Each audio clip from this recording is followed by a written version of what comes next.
Hey, Aurel, how's it going? Good. Good to hear. What are you up to today? Not much, actually. Well, I was just wondering if you wanted to get together, maybe go grab a coffee or something. Sure. Okay, sounds good. Well, I'll come by pick you up right away, okay? Alright. Talk to you later, man. Yep, bye.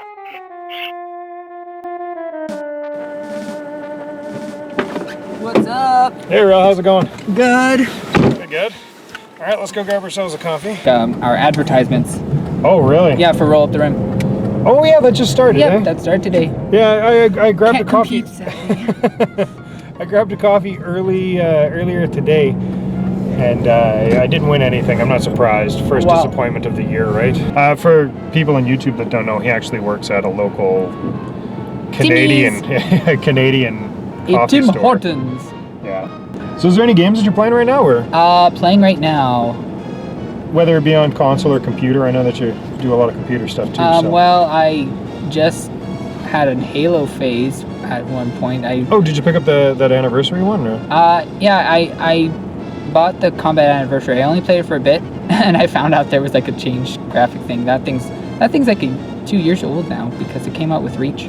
Yeah, it came out with Reach, yeah. But I only played that one recently, and then I played Halo 4. I just started doing Halo 4. Oh. Hi, welcome to the what is you ever gonna get me? Yeah, can I get an extra large double-double?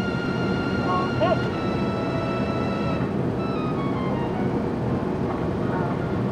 570. Do you need a tray? Yeah, please, that'd be great. 570 for the payment ready. Thank you. Halo 4. That's what you're working on right now? I was working on it. I beat that a long time ago, actually. But then I picked it up again and tried. It's like, I'm going to try and do some multiplayer. I'm getting my ass kicked. Well, I haven't done much for FPSs lately. Yeah, here you go. For FPSs lately, but I have today. Actually, earlier today, I was playing the Call of Duty Ghosts, so I can try some of the online on it. I haven't done any COD games. It's I really wanted to try a COD game, but I couldn't. I think. Oh no, I did try one at Spar Games back when it was actually open. Okay. And I died instantly. Yeah, well, that's what happens. Thank you. It's like almost instant all the time. Like today, I was didn't know how okay. to crouch into the thing, and when I found out I could go on my belly, I ended up getting shot. Thank you very much. I don't like the online version of it for the main reason that you just get pwned by like 13-year-olds and 10-year-olds. And then they just kick your ass. Oh, but the worst part is when they actually are on mics and they're like, you noob, They don't do that as often nowadays, but I have had the occasion where it's like... I just mute them all now. I walk it. That's my biggest gripe about online gaming. I'm too stubborn to mute people. Alright, that's good. Cool. Oh. Yeah. Come on in. I see you've changed your scenery a bit. A little bit, yeah. I got a few new things. Got a little Rob the robot here. Rob. Oh yeah, you told me about that last. Yeah, well, Rob is, well, I mean, if the video game consoles were dying out, this is the little guy that brought video game consoles back. If it weren't for him, we probably wouldn't have. Well, that's not true. I'm sure games would have picked up eventually, but this destroyed the crash. This took the crash and brought it back because everybody was calling everything a video game console before this. And then he came along and they're like, it's an entertainment system. Well, yeah, and then I watched a video about one of the games, and it was like, the guy was commenting about how he's not very fast. No, he's super slow. He's terribly slow, actually. But, I mean, it kind of comes with the territory with him. He was a really early stages of, like, the robots that were really popular in the 80s. This guy was, like, the first of those. Hi, YouTube. I'm here with episode 2, and this is my guest. His name's Aurel. Hi. He's a bit of a computer gamer, more of a computer new age gamer than anything. Yeah. I mean, you don't have a lot of experience with the older, some like I have experience with the SNES, but I skipped generation 64.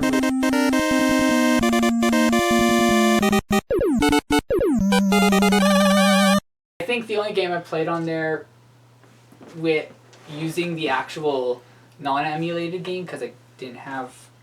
I used the computer for the emulators. And you know, people use emulation as a derogatory term. It's like, oh, the big E. You know. Well, it's not a bad thing, but it's I don't just think like, it is. It's just like, well, they're not available anymore, so we Well, kind of have to have like a loophole there. They are available. That's the thing. That's what most people's argument is that, okay, you can buy these. You can go to some stores and buy them. I mean, clearly, I buy them. But you like can get back then when I was playing on the emulator, I was like, when they stopped selling, they stopped selling. well, yeah. I didn't even realize that they had some available out there still, so I was like, yeah, whatever. And so I just went over to my neighbor's and played like Mario Party. That's about the only game I remember playing at his place. For that generation of gaming, the N64, PlayStation, the beginning of PlayStation, the Sega Saturn, Yeah. and Dreamcast and stuff. That was like, I don't want to say a forgotten era, but the very beginning of it was. Well, it was the era that was like, this is games. This is what we hope to achieve later on in life. This is the future of gaming. Yeah. This is where games are going to go. This is what you can expect to see over the next couple of years. Well, yeah, and it surpassed most people's expectations, Well, especially when Final Fantasy VII came out. Well, yeah, because it was Final Fantasy VII. I mean, come on, who hasn't? Well, I mean, there are people who haven't played it, but like, who doesn't know what Final Fantasy VII is? Or what it's done. It's done, exactly. Yeah, because I mean that was the beginning of large scale gaming.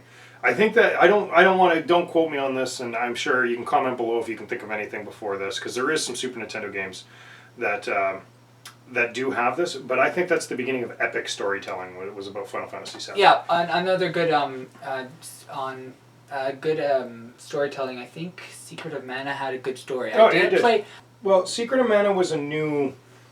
They took a different approach to Secret of Mana because they kind of mixed the action RPG aspect of Zelda with the tactical side of like Final Fantasies. I actually liked their battle system too. It was nice. It was a good change. I enjoyed the little timing system that they had in between in between each shot. And if you could do it, you can mash if you want to, but you're just gonna hurt yourself in the end. It kind of gave you more of a strategy look, I think. Well, yeah. It's and not that Final Fantasy VI or Final Fantasy IV didn't have a strategy to it. It did, but it was a little bit of a different because it was a turn-based strategy. This one, it was also another one that has almost the same effect as Chrono Cross or Chrono Trigger. Chrono Trigger, yeah. Yeah, had the same battle. I loved the girl with glasses. Similar. It was very similar. The battle system being a little bit different. Like I think. If I'm not mistaken, this was the first one that had enemies that you could run up to, and then you could avoid if you wanted to too. Like you didn't have to get into the battle, but you could see them. You could get past them and just like avoid them completely. It wasn't a randomized battle system. No, it wasn't like all those games like Earthbound and Fantasy. This one really took a different approach to it. I think kind of changed the way the games were going to be played for the next little bit. Now I say that because it kind of jumped backwards in time when it hit the PlayStation because it became turn-based again. I think that's more due to the fact that technically, like the way that the technical aspects of the PlayStation was, they didn't really know how to incorporate battles that you didn't have to load. Well, so they needed to give that little loading screen. And that's why it had to go back into that. And now you find a lot of games like this again. It's brought itself back. Well, yeah, like you have what's a good one? Well, 13's like that. 13. Oh yeah, yeah. You see your enemies. Played through the whole game. It was fun. Yeah, you know. I mean, like, yes, people trash the battle system there, but you know what? I have to agree with them. It is a little bit crappy that you couldn't like just keep one class and just level that one up and then switch classes and do that, sort of like Final Fantasy V and other games, or 3. Okay. Yeah. But like, it had its own like, wow, this is actually really fun. Although you had 3 characters that were just OP throughout the entire game. I was gonna say, like, I put a little bit of time, and as I mentioned in my last video, I put about 20 hours into the game, and I didn't like it that much. I put 100 in. I put over 100, I think. Yeah, see, I couldn't do that. But yeah, like, the thing is... The reason why is that the characters didn't grab me the way that any other characters in any of the Final Fantasies did. See, and what I'm seeing them do right now is that they're pulling at the same strings. Like, they're on their 3rd Final Fantasy 13 right now. Yeah, they are. I have yet to play it, but I've seen videos. Yeah, I'm not gonna play it. I like the aspect that they're doing where it's like a costume aspect of the different costumes do. Was It's it gonna only change the released way on the that. PS4 and Xbox? No, it's only on PS3 and Xbox 360. I think. Okay, good. So I can I still don't know play about the it. 360, but yeah, I didn't hit PS4. Good, I can still Like- play it then. Lightning Returns. Like the aspect of the costumes is kind of cool. You get a costume, it's going to change dramatically how the battle system It's goes. essentially a job system from. Exactly, It's just a job with system. with costumes instead. So they can do those little They throwbacks like kind the of Buster pulled Sword Final and Fantasy stuff. 14's things away Yeah. out there. That Which I played Final Fantasy 14. I got the collector's edition. I spent the money to have it online for 3 months, and Yeah. I played it for a month and a half, and that was it. I played it didn't for play the it month that was free. Afterwards, I just was like, I can't. I wasn't interested. I love the game, but it's just It was the it's closest too much thing. of a grind. Yeah, it was. And the thing is, I love MMOs as well. And which are all pretty much grind. But this game didn't seem like your typical MMO. I could have done anything I did by myself. I didn't need somebody there Exactly. with me. It didn't have that There was party no, aspect. There's no or the- MMO to it.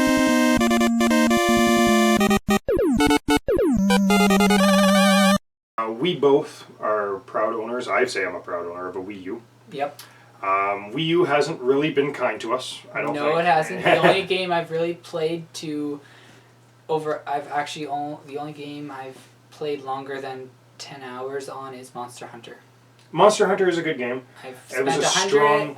I think when I've checked my load screen, it wasn't as long as most people, but I think it was like 185 hours and 22 minutes or something like that. Well, you definitely put on a lot more hours than I did. It's a grind game. It is a grind. It is a grind. Well, until you that's the go whole point of online, the until game. you go online and get every other player to do everything for you, then you realize, hey, I just kicked everybody's ass. And that's what that game is. Now, this next year is going to be a trying year for Nintendo. With the Wii U anyway. I think the 3DS is going strong. It's going to keep going strong. I'm not worried about the 3DS. No. I am a little worried about the Wii U. Like, I don't think they're going to abandon the Wii Well, U. I think no one really wants to play. They don't want to have two screens. Like, it's pretty much a DS, but it's a bigger version, and so between the screen and your screen here. Now, what I think would have been a wise choice for them, and I don't know if it's possible for them to do something like this, but if there's a way that they can incorporate using your 3DS with your Wii U, as opposed to using that gamepad. Oh, So you use the 3DS like, in placement sort of of the like gamepad. how PlayStation 3 doing and with the Vita. PSP Yeah, or yeah. the Vita. Yeah, with the Vita now. Sort of like that. If they did that, they'd be able to cut the price of the Wii U even further because it won't be coming with the gamepad anymore. Okay. And you have the 3DS already. That drops it down and further in price. It'll sell more units, and you could see the fiscal year getting better for them Well, yeah. if they did something along that line. Now let's just say they don't. They can't figure out a way to do it, and it is what it is. Yeah. Do you think within the next year they have enough solid first-party games coming out Like that people are going to want to buy? Nintendo games. Yeah, because the third party is kind of backed away. Well, from yeah, doing Wii U. I've heard of that. Like all the third parties are just not trying to make anything using the two screens. Well, the one of the big thing is it's not necessarily the two screens. Is they're saying it's not technically in comparison to PS4 and Xbox One, which is it is very It is. comparable. I mean, Zombie U. Like. Oh yeah. Well, let's look at it this way, okay? If you go Wii, Xbox 360, PlayStation 3, there is a huge technical gap between the Wii and those two systems.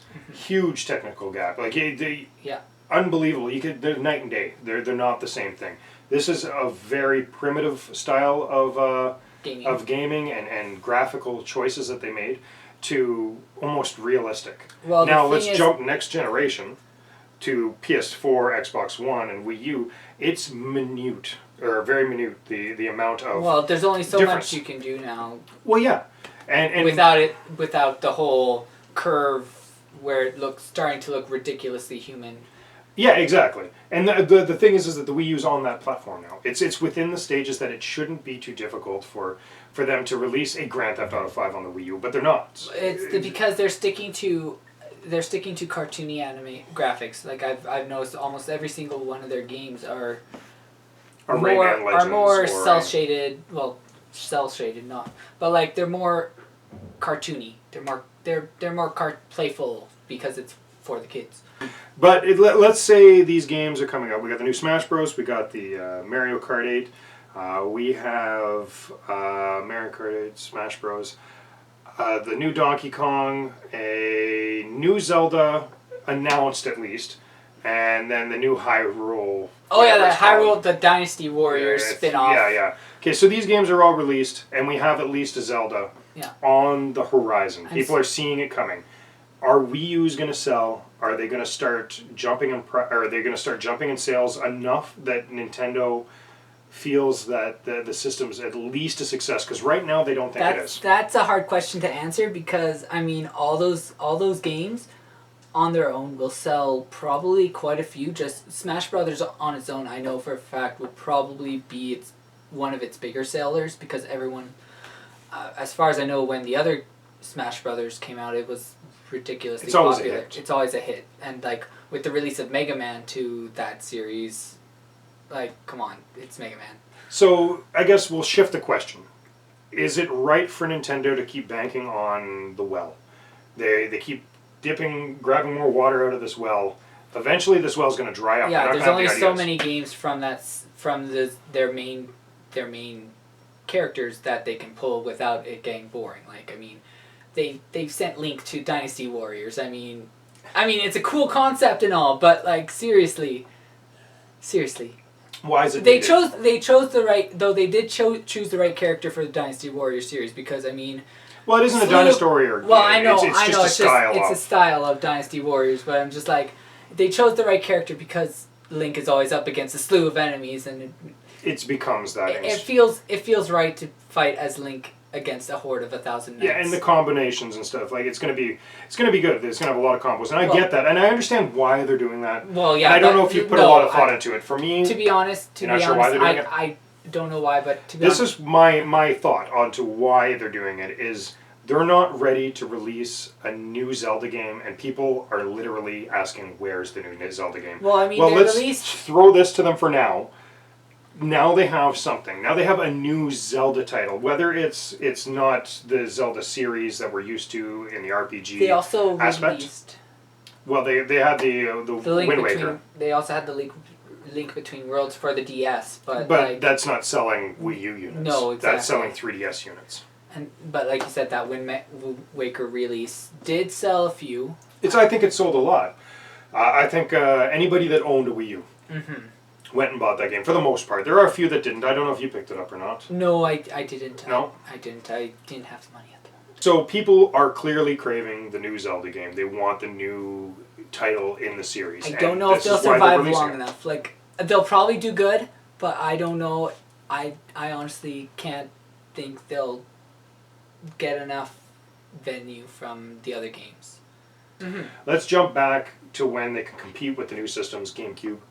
And they had just as many third parties going for the GameCube. GameCube games there were so many GameCube games. I think it's like 750 official GameCube, or 700 and something. Well, official GameCube so titles. many. Now, if you go to today with the GameCube titles, what are people looking for in GameCube titles? They are looking for first-party Nintendo games. They don't care about the ones that you can get on the other systems.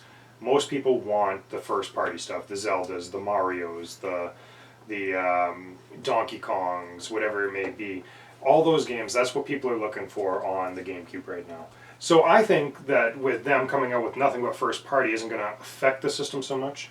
It's a matter of them getting it out within the year. Because they have a year. I think this is their year. If they don't do it this year, then yeah, we're going to see Wii U go to the side and PS4 and Xbox One jump ahead. They'll still talk about Virtual Console for a little bit. How do you feel about Virtual Console, the way that it is, having to spend only $6.99 getting a digital version of this game?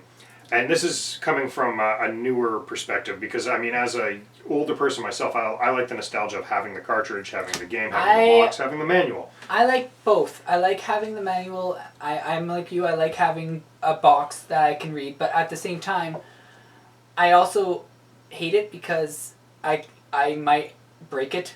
I also threw out boxes of games because I wasn't as deep into collecting games as I wanted. So I threw out most of the games back when I was like 7 or 8 because I was like, I didn't know any better. Yeah, it's not a knowledge that It's not a knowledge these of boxes like, are going to I'm be... going to keep this and it will be memorabilia. No. It disappears and it's done. I threw it out and I was like, now when I think back to it, I'm like, why did I do that? And that's what's changing the market, is that because people did that back then, they didn't keep all their stuff. Exactly, but now with the digital downloads, it's like, you can get it, it's saved to your file. Only downside to that, you only have a limited downloads, which is, you only have a limited amount of downloads before You they're can only like, get so buy many it again. games. But Because once you download it another once, you bad have thing it. is no manual. No. Well, it does. It has a was- virtual manual. Yeah, but I like looking at papers because I can I can save, I can bookmark with my thumb if I need to go back to that page and be like flip flip. Oh, there we go. The thing is the earlier manuals, they were pieces of artwork. I'm going to pull one out here. Well, yeah, they were This beautiful. is- I mean, like heck, even Hyper V-Ball had This is artistic. a Chrono Trigger. It's an actual piece of artwork all the way through. This is my crappy book. I got a better book Yeah. on it. But like, I mean, I'll just give you a little. Like they're just colors. Like the books are colored and everything. Like even It's like, actual like artwork all the way through and giving you explanation. You don't get that in any manuals that you, even if it does come with a manual, Well, heck- it's black and white and letters. That's all. yeah, you get. like even non RP, like because RPGs, well, and adventure games and action games, like it's obvious why they'd have colored awesome backgrounds, but like a game like Hyper V-Ball, I had that manual. It unfortunately got ripped to shreds, but we still have it. It had color in the back. It was actually a really fun game too. Even at the smaller games, like Yeah. everything, they put a little bit more into it back then. Because I don't think it was such a definite thing back then. They didn't know if people were going to buy it, so they wanted to give you every aspect, They bleed every appeal. They drop want of to appeal. appeal to the audience, and it Yeah. worked. We, as a consumer, have become the beta testers for games. Yes, they released them so early. Like What would you They rather them also- do? Would you rather them release it to you so you can play it right now, or would you rather wait, let them get most of those kinks out, and have a more polished, ready-to-play game, but you're waiting an extra 2 months or 3 months for the game to I come would out? wait the 2 months because I can tell you now with my Steam experiences with the early access games, it's not worth the headache. It's not worth it. I mean, like the early access, that's essentially like the beta testing for, like we are beta testing them. Like that's how they get their beta test. You pay in advance, you get a beta test it, and then they'll release it fully later on. I completed, Complete- we'll say bugless. I'm sure there's going to be Yeah. some bugs somewhere in there, but But- that's the point. For the most part, some of the games are really good. Most of the games I've tried end up falling flat on their faces. Well, then that's just it. Because Or- I remember when Skyrim came out, they took them a month to come up with a patch to fix some game-breaking bugs in it. Because, like, literally game-breaking bugs. And one of them being that it would save too often and it would accumulate these saves, and you'd have to erase these saves. Oh, And yeah. it freezes your game. They fixed it up in a month or something like that. But the point is that they released it with this problem. So these people spent all this money, invested all this time. We'll say that happens at the 20, 30 hour mark. Yeah, Of that the happened game. to me at the 80-hour mark once. I haven't actually seen one in person. I've seen it online and I've read about it, but I didn't see it on purpose. But it's essentially, An Android on your TV. well, yeah, and you can build games. Apparently, you can build games on it. It's what they say is it's an open system, Yeah. which basically means programmers can buy this, do whatever they want to the system. They don't care. Just do whatever you want and make your own games for the system, and you can have the option to be able to sell your Just games on the asking system. third parties to make indie games. It brings a whole new aspect to indie games, and right now indie is the new thing. Everybody wants to try the new indie game, and I think a lot of that started with that Super Meat Boy. That's where people really started grasping onto the indie aspect. Right. It had a lot to do with the movie, the Indie Gamer movie and stuff like that too, but which is also Super Meat Boy. But I mean, I know it was happening before then. That wasn't the beginning of it. I just think that's where we got a lot of public view on it. Right. So right now, indie games are in. PlayStation 4 is grasping it. They're embracing indie games in a way that I don't think any other system played an has. indie game recently, that side shooter, Side shooter. the one where you were in a spaceship and you just shot around. Oh, that's The one where we died really. I don't know if that's an indie game or not. That's Resogun is the Okay. name of it, but that's a successor to Galaga. Oh, Or okay, something like that's, that. yeah, I that's can't why I remember. It liked may not be Galaga. I can't remember what shooter it was from, but it's a successor of it anyway. I can't think of it right now. The name of it. I actually played a version of that game on my phone. Mhm. They released a version. I think the game you're talking about was, I can't remember the name of it either, but it was on the phone as well. Mm-hmm.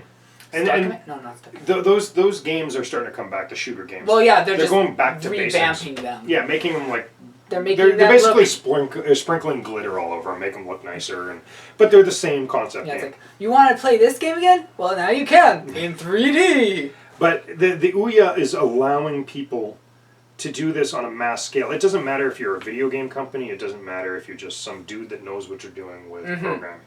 You can do it with the system, and that's what the appeal is to this. And right They're now, saying kids could make it. I mean, they might suck at. I couldn't do it. No, I couldn't do it either. But I'm There's saying, some kids like, that could blow me out of the water with programming, no problem. I'm not a well, if programmer. Minecraft's any indication. Oh yeah, exactly.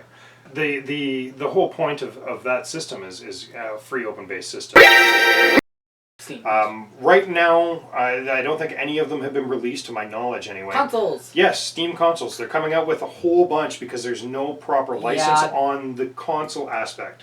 So we're going back to like what happened in the late 70s with Atari. Because Atari, they had, was it Atari? Yeah, it was Way Atari. before my time, so I'll let you The talk. Atari 2600 had many consoles. You can get a Sears version of Atari. You can get all these things because what they did is they had a patent on the way they make their Atari system, not the way way it works, just the way it was made. Okay. So you would get Sears coming out with a different version of it, other companies coming out with different versions. ColecoVision came out with a patch for their, not patch, with a system add-on that all you do is plug it in, and it not only plays ColecoVision games, it'll play Atari games because it has a little add-on to it. It was a dual System. It's And that was the first time that's actually happened. Now the reason why they got away with it is because what was in that system didn't include anything from the original Atari system. Right. So they won the court case on that because of that. So now we're jumping ahead all these years, we're in present day. We have Steam coming out. Steam systems are ranging, if I'm not mistaken, they're ranging anywhere from $400 to $6,000. Yeah, that's Alienware because of Alienware is coming out with a $6,000 system. That's because of all the crap it has in there. Like, well, the thing is that I think I'm not sure yet because they haven't, as far as I know, they haven't really gone on sale yet, or they're close to it. If not, is they're going to flood the market before the market's even there. They're going to release so many of them, people are going to get overwharded and lose interest in it. There'll be some interest, some people are going to probably buy the $400 ones or the $600 ones. I don't see anybody except the hardcore gamer picking up the Alienware $6,000. That's more than an awesome computer. well, the thing is, like, they'll probably get it only because it will last like 13 years because it's by Alien. Like, it's going to be structurally sound. It will. It's probably on par with, like you said, with an actual PC.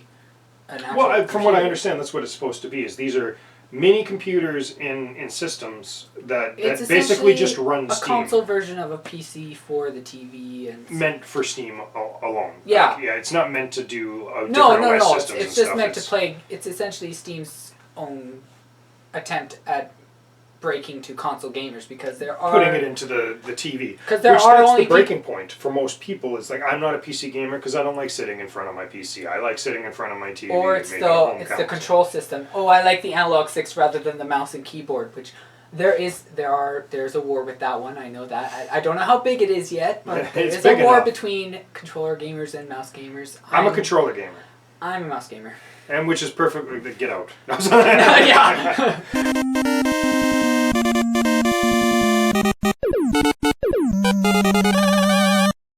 When I got my Game Boy Advanced, and when I first started playing Golden Sun. Golden Sun, okay. Yeah, I honestly feel like that game. It was just an amazing game. I loved that RPG. It was a great game and a great story. Another good one was it was very close second was Mega Man Battle Network 2. I never played any of the Battle Networks. It was one that They were pretty fun. Like it was essentially a mix between an RPG and it was an interesting battle system. All right. My earliest, or not earliest, but one of my favorites, which is going to get harder for me doing. Yeah, I know. After so much, keep coming up. Maybe you should change it up. Like say your newest memory. Yeah, I'll have to come up with some other ones too, Yeah. or the new classic memory. But we'll go with the earlier ones for me. I've got two in hand right now that I'm thinking of. One of them would be staying up past my bedtime when I was a kid. I had mentioned in my last video that my favorite game was Friday the 13th. When I was a kid, that game used to scare the living crap out of me. And I used to stay up at night just to turn the light off in the basement, and I'd only have the illumination of the tube TV that I was that would in. be fun right after playing that game. Yeah, and then just all the sounds. Like I remember that being such a scary moment for me as a child. That game, and the other one would be probably my most rented game as a child. I used to go to a place called Raleigh's Videos, which is from where I'm from, the small hometown. Yeah. Or small town. We had to drive pretty far to get to it, and it was like it literally was a house that got turned into a video store. That's not creepy. Yeah, but it is. It had a sign on it and stuff. Like they they just bought a house and do turned what it you into can. it. Exactly. Back then, video stores were a dime a dozen, and they weren't all chain stores. You'd have that one chain store, and then a bunch of small little home businesses. And now we have things like family PNP run. games. Yeah, now we have things like PNP games. But I used to rent the first Metal Gear, I swear to you, weekly. I would rent it with my allowance and bring it home, play it, wouldn't beat it, bring it back, and then I'd go and get it, and then my codes that I wrote down for it were never right because it was a 38 character code. Down things. Yeah. Back in the day when you needed a pen and paper to play a game. This was Game Room Conversations. I'd like to thank my guest host, Aurel, for coming down. Yeah. But I'd like to thank him for coming down. It's been a great time. I'm happy you came. So thank you very much, Aurel. Thank you. And I'll definitely have you aboard again, and we'll do another conversation another day. Of course. Oh yeah, of course. Surprised I survived this long, to be honest.